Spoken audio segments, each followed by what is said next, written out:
সময় এসেছে যে আমরা আমাদের সংগঠনকে আরো কিভাবে আমরা আমাদের উপরে আছে, আমাদের উপরে অনেক রকম সাজা আছে।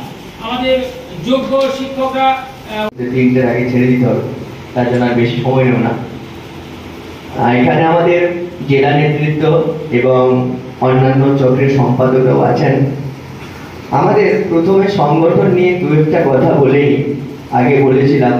অ্যাকচুয়ালি গত বছর যখন আমি কিন্তু এই যে না টাকা, একটা ব্যক্তির না টাকা, তাহলে ব্যক্তিগত উদ্যোগকে আমরা গুরুত্ব দিই, সেটা দিতেই হবে।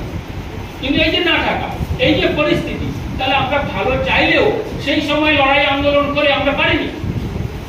আসলে দীর্ঘদিন একটি সুস্থ রাজনৈতিক ও বন্ধু সরকারের সক্রিয় শিক্ষক নিয়মের আওতায় আসছে, সেখানে নিয়মটা ভেঙে দেওয়া হচ্ছে। এখন যার প্রতি নিয়মটা ভাঙা